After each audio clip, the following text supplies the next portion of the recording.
Jonathan Brooks is reportedly not going to be ready for week 1, and he might not play until week 3 or 4, according to Ian Rappaport. What's this mean?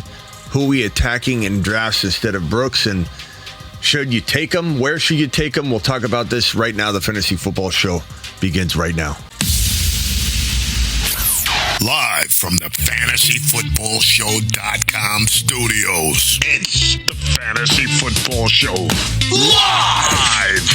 Monday through Friday, 8 p.m. Eastern. Smitty is also live whenever news breaks.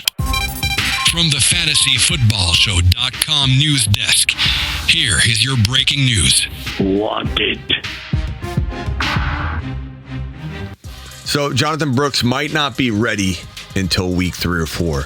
Not great news. It usually means there's some sort of, not setback, but it could be something like that, and we get made aware of it later. But it definitely means that he's not ready to rumble. He's not ahead of schedule. And, you know, it could be something like, Breece Hall was eased into action. Could be very similar where he's not eased into action. He's just sitting out, and then he gets kind of unlocked in week 4, 5, 6, and then by week 7, 8, he's firing on all cylinders. I will say, still very much like Brooks, but we got to keep in mind he plays in a very, restrictive offense that may or may not give him a lot of room to shake and bake.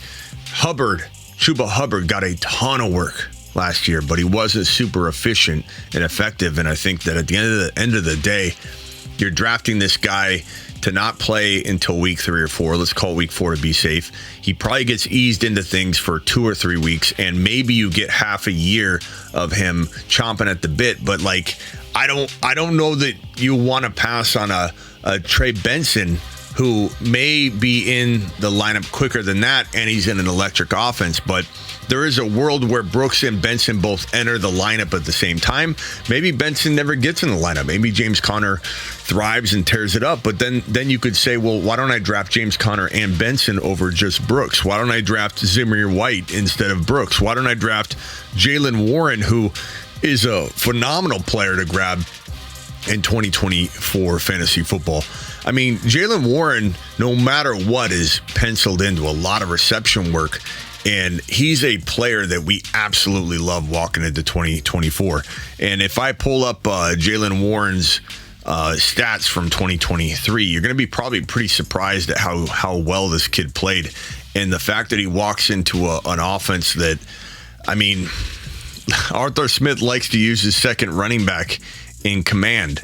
And there's a really good chance that this kid, Jaylen Warren, explodes under Arthur Smith. And I'm not saying I love Arthur Smith. I'm not saying I trust Arthur Smith. I'm not saying anything of the sort. But I do believe we're looking at a player in Jaylen Warren that has maybe much better opportunity than Jonathan Brooks. Here's Jaylen Warren's stats from 2023, 2022. So in 2023 rushing, he had 784 and 4 touchdowns. He had in 2023 receiving 61 receptions off 74 targets, 370, no passing or receiving touchdowns, though, which I think will very much change this year under the command of, let's say, Fields or Russell Wilson, and I think it'll probably be Fields. But 61 receptions for 370 is crazy. And I think he only improves upon that category. And quite honestly, as much as I like Najee, and I do like him, I think this number goes to 900 and this number goes to something around 500. I think this is at least a 1,300 total yard player. And I'd say 8 to 10 touchdowns in Jaylen Warren. That might seem crazy. Smitty, I thought this was about Jonathan Brooks, but I'm trying to tell you where I see this going if you take Brooks in that territory versus Jaylen Warren. And that's a place of disappointment. I like Brooks. I really do. And in Dynasty, we love him. He's got a lot of upside, but Trey Benson's better in redraft, better in Dynasty. And Jaylen Warren, maybe even Zamir White, is just safer. Not maybe. He is. Zamir White's just safer. Zeus is much safer. Other players that you can draft in that territory where you're getting Brooks, and I think Brooks' ADP will fall a little bit, but other players you can get in that territory would be, let me pull up the Underdog Fantasy Rankings, promo code Smitty at Underdog. Underdog will match your first deposit 50%. Just hit the link in the description, use code Smitty, that gets it done as well. And if we go to the RB Rankings on Underdog and we scroll down to where Jonathan Brooks is going, Jaylen Warren is one spot above him. One spot. James Conner is about 4 spots ahead of him. Najee Harris, Zamir White, these are all in Ramondre Stevenson, the exact 1, 2, 3, 4, 5 players sitting right above Brooks. And Swift is below Brooks. I quite honestly would rather have Brooks. I'm not a big Swift fan. Mostert, I might take a gamble on Mostert over an injured, coming back from injury, not ready to play until week 3 or 4. Right now, that could change. That could be week 5. It could be week 6. We don't know. I'd rather have Mostert over this player right here.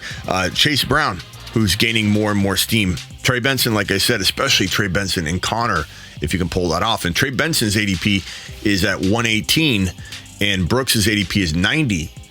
So you can definitely take Connor instead of Brooks and then grab Benson, and then you're set. Connor Benson, I'm going to do a video on that. Connor Benson, one of my favorite cuffs in all of fantasy football for running backs, is winning leagues. And that will be my next video. So make sure you stay tuned for that one. This is about Brooks. I'm trying to give you solutions, ways to work around this instead of running into the flames on this one in terms of redraft.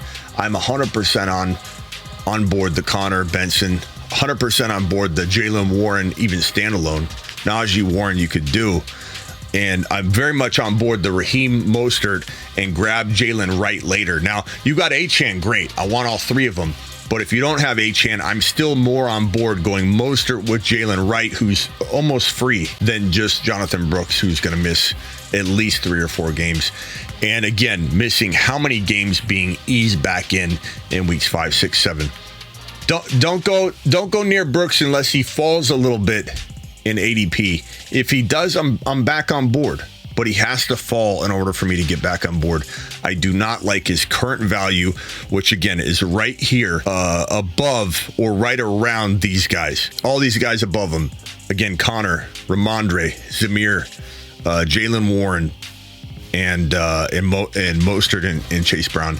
I like better. Appreciate you. Don't forget, I'm live Monday through Friday, 8 p.m. Eastern, every single Monday through Friday. And also additionally live when big news breaks. I'm also additionally live most midnights doing drafting and breaking news and just having rankings, conversations, etc. So I will see you all on the 8 p.m. show. Deuces. From the FantasyFootballShow.com studios, it's the Fantasy Football Show. Once upon a time, Trey McBride saw 2 quarterbacks cross streams. There are 2 5s? They're gonna cross streams.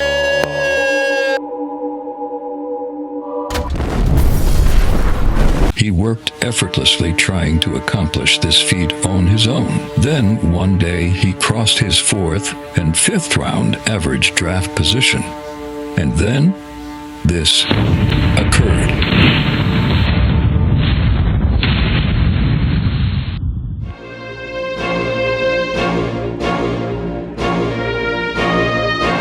Get McBride.